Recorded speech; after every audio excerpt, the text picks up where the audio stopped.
ارشاد خداوندی ہے، اور مسخر کیا واسطے سلیمان کے ہوا کو صبح کی یعنی سیر و مسافت یمن سے شام کی 1 مہینہ کی تھی، اور شام کی یمن تک بھی 1 مہینہ کے مسافت تھی، اور بہا دیا ہم نے سلیمان کے واسطے ایک چشمہ پگھلے ہوئے تانبے کا، اور جنوں میں سے بھی لوگ سلیمان کی خدمت کرتے تھے، اور یہ سب کچھ سلیمان کے پروردگار کے حکم سے ہوتا تھا۔ اور قرآن پاک کے خلاصے میں لکھا ہے کہ پگھلے ہوئے تانبے کا چشمہ اللہ تعالیٰ نے نکال دیا تھا ملک یمن کی طرف، اور اس تانبے کو سانچوں میں ڈھال کر برتن اور بڑی بڑی دیگیں بناتے تھے، اور اس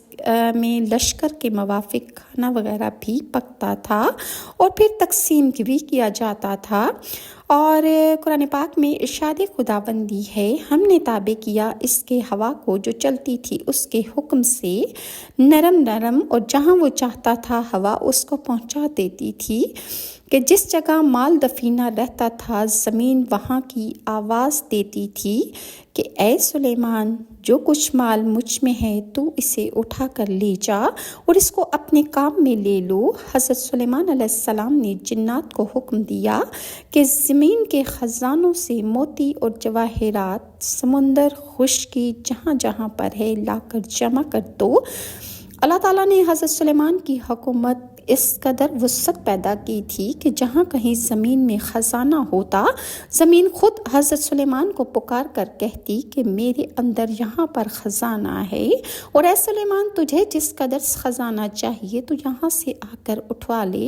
تو حضرت سلیمان علیہ السلام کی حکومت چونکہ جنات پر بھی تھی، تو حضرت سلیمان علیہ السلام جنات کو حکم دیتے تو جنات جا کر وہ تمام جواہرات، موتی اور ہیرے وغیرہ اٹھا کر لے آیا کرتے تھے۔ قرآن پاک میں ارشاد خداوندی ہے، اور تابع کیے سلیمان کے شیطان کے ہر ایک عمارت بنانے والے اور غوطہ لگانے والے کہتے ہیں کہ ساری دنیا میں جہاں معلوم کرتے کہ کوئی جن ستاتا ہے، یعنی کوئی جن اگر انسانوں کو ستاتا تھا تو حضرت سلیمان علیہ السلام اس کو قید کر کے دریا میں ڈال دیتے، یا اس جن کو گرفتار کر کے زمین میں دفن کر دیا کرتے تھے۔ اور بعض تاریخ اور روایات سے معلوم ہوتا ہے کہ بعض جن تو اب تک حضرت سلیمان نے قید کر کے رکھے ہیں، اور ایک روایت سے معلوم ہوتا ہے کہ حضرت سلیمان نے ایک نہایت عالی شان محل پرتکلف ایسا بنوایا تھا کہ اس کا طول و عرض 36 کوس کا تھا، اور اس محل کی اینٹیں سونے اور چاندی کی تھیں، اور اس محل میں یاقوت اور زمرد جڑے ہوئے تھے، اور اس میں تقریباً 700 کوشک 700 حرموں کے واسطے اور 300 کوشک 300 بیویوں کے واسطے بنوائے تھے۔ بعض مفسرین نے لکھا ہے کہ حضرت سلیمان علیہ السلام ہر رات کو اپنی بیویوں اور حرموں کے پاس چلے جاتے تھے، اور پھر سب سے جمع بھی کرتے تھے، اور دوسری جانب ایک مکان نہایت عالی شان ایک کوشک بھی بنوایا تھا کہ اس کی لمبائی جو تھی تقریباً 12 کوس کی تھی۔ ایک کوشک پر آپ تخت کا جلوس تھا، یعنی ایک تخت آپ نے بنا رکھا تھا جس پر آپ بیٹھتے تھے، اور اس تخت کی لمبائی 3 کوس تھی، اور سب کے سب ہاتھی دانت کے بنے ہوئے تھے، اور آپ کے تخت میں لال، فیروزہ اور زمرد اور مروارید اس میں جڑے ہوئے تھے، اور اس کے گردا گرد آپ نے سونے کی اینٹیں لگوا رکھی تھیں، اور اس کے چاروں طرف کونوں میں چاندی کے درخت، اور ہر درخت کی ڈالیاں سونے کی، اور اس کے پتے زمرد سبز کے بنوائے تھے، اور ہر ایک ڈالی پر ایک طوطی اور طاؤس بنا کر اس کے پیٹ کے اندر خوشبوئیں وغیرہ بھرا کر رکھی تھیں، اور اس کے خوشے مثل انگور کے تھے جو لال اور یاقوت سے بنائے گئے تھے، اور نیچے تخت کے داہنے اور بائیں 1000 کرسی سونے کی بنائی گئی تھی، اس پر آدمی بیٹھتے تھے اور ان کے پیچھے جنات اور انسانوں میں سے غلام کھڑے کر دیے گئے تھے۔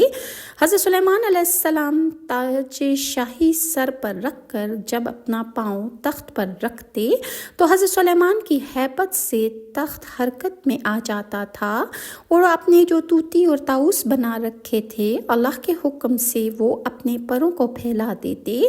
اور پھر ان کے پیٹ میں جو آپ نے خوشبوئیں بھروا رکھی تھیں وہ اس طرح ہر طرف پھیل جاتی تھیں اور ساری ہوا معطر ہو جاتی۔ حضرت سلیمان اس تخت پر بیٹھ کر تورات پڑھتے تھے اور پھر خدا کی مخلوق پر حکمرانی کرتے تھے۔ آپ کو ہر ایک کی بولی اچھی طرح سمجھ آتی تھی، اور شاہی تاج جب سر پر اپنے رکھتے تھے تو تمام پرندے ہوا کے تخت کے اوپر معلق ہو کر حضرت سلیمان پر سایہ کر دیتے تھے، اور جنات کو حکم فرماتے تھے کہ وہ اپنی بساط کے مطابق فرش زربفت کا بچھا دیں اور اس کے کنارے کنارے نہریں جاری کر دیں، اور تخت گاہ کے مکان میں کئی محرابیں تھیں اور سب عابد اس محراب میں بیٹھ کر عبادت کیا کرتے تھے،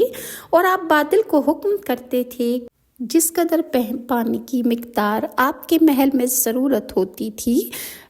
بادل اس مقدار میں پانی آپ کے باورچی خانے میں پہنچا دیا کرتے تھے۔ اس کے علاوہ حضرت سلیمان علیہ السلام جانوروں کی زبان بھی سمجھتے تھے۔ آپ وہ کیڑے مکوڑے اور چرند پرند اور حیوانات سب کی زبانوں کی سمجھ آتی تھی، اور یہ تمام طاقتیں آپ کو اللہ تعالیٰ نے اپنے فضل و کرم سے عنایت فرمائی تھیں۔ ایک روایت میں ہے کہ حضرت سلیمان علیہ السلام نے ایک چڑے کو دیکھا کہ وہ ایک چڑیا کے ارد گرد چکر لگا رہا تھا اور اس کو شادی کے لیے مجبور کر رہا تھا، اور وہ چڑیا سے کہہ رہا تھا کہ تو مجھے اپنے اوپر اختیار کیوں نہیں دیتی، مجھ سے شادی کیوں نہیں کرتی؟ اگر تو چاہے تو میں حضرت سلیمان کے تخت کو اور ان کے گنبد کو چونچ سے پکڑ کر دریا میں ڈال دوں۔ تو حضرت سلیمان علیہ السلام نے چڑے کی اس بات کو جب سن لیا تو آپ ہنسنے لگے، اور آپ نے چڑے سے کہا کہ کیا تو ایسا کر سکتا ہے؟ تو چڑے نے کہا کہ یا رسول اللہ کہ میں ایسا نہیں کر سکتا، لیکن مرد اپنے آپ کو ہمیشہ بنا سنوار کر اور اپنی بڑائی بیان کر کے اپنی زوجہ کو پیش کرتا ہے، اور محبت میں وہ ایسا کر جاتا ہے۔ یہ سن کر حضرت سلیمان علیہ السلام نے چڑیا سے کہا کہ تو اس سے شادی کیوں نہیں کرتی حالانکہ وہ تجھ سے محبت کرتا ہے؟ چڑیا نے کہا کہ یا رسول اللہ وہ مجھ سے محبت نہیں کرتا، فقط محبت کا دعوے دار ہے، کیونکہ یہ چڑا کسی اور سے محبت کرتا ہے۔ چڑیا کی یہ بات سن کر سلیمان علیہ السلام کے دل پر بہت اثر ہوا، اور آپ رونے لگ گئے بلکہ سخت گریہ کرنے لگے، اور 40 دن تک لوگوں سے چھپے رہے اور اللہ تعالیٰ سے یہ دعا کرتے رہے کہ ان کا دل اپنی محبت کے لیے خالی کر دے اور ان کے ساتھ کسی اور کی محبت کو نہ ملانا۔ اسی طرح بہیقی اور ابن اساکر نے ابو مالک کی سند سے لکھا ہے کہ ایک مرتبہ حضرت سلیمان علیہ السلام کا گزر ایک چڑے کے پاس سے ہوا۔ وہ ایک چڑیا کے ارد گرد چکر لگا رہا تھا۔ حضرت سلیمان نے ہمراہیوں سے کہا، معلوم ہے یہ چڑا کیا کہہ رہا ہے؟ آپ کے ساتھیوں نے عرض کیا کہ یا نبی اللہ آپ ہی فرمائیں، کیونکہ آپ اور اللہ ہی جانتے ہیں کہ یہ چڑا اس کو کیا کہہ رہا ہے۔ تو حضرت سلیمان علیہ السلام نے فرمایا کہ یہ چڑا اس چڑیا کو شادی کا پیغام دے رہا ہے اور کہہ رہا ہے کہ تو مجھ سے نکاح کر لے، اور پھر تو دمشق کے جس محل میں چاہے گی میں تجھے وہاں پر گھر بنا کر دوں گا۔ پھر آپ نے فرمایا کہ اس چڑے کو معلوم نہیں کہ دمشق کے محلات سنگین ہیں، یعنی وہ سخت پتھروں سے بنے ہوئے ہیں، اور ان پتھروں میں کہیں بھی گھونسلہ بنانے کی جگہ نہیں ہے۔ حضرت سلیمان علیہ السلام نہ صرف پرندوں کی بلکہ آپ حشرات الارض کی بھی زبانوں کو جانتے تھے، اور حضرت سلیمان علیہ السلام کی سفر کے دوران چیونٹیوں کے بادشاہ سے کس طرح ملاقات ہوئی اور آپ دونوں کے درمیان کیا مذاکرات ہوئے، انشاءاللہ میں آپ کے ساتھ نیکسٹ ویڈیو میں شیئر کروں گی۔ اور ویورز اگر آپ کو میری ویڈیوز اچھے لگتے ہیں تو کائنڈلی لائک اور سبسکرائب کی ضرور کیجیے اور مجھے فیڈ بیک ضرور دیجیے. مجھے آپ کے فیڈ بیک کی شدت سے ضرورت ہے اور اپنی دعاؤں میں یاد رکھیے. اور نیکسٹ ویڈیو تک کے لیے اللہ آپ کا اور میرا حامی و ناصر ہو. آمین ثم آمین. اللہ حافظ.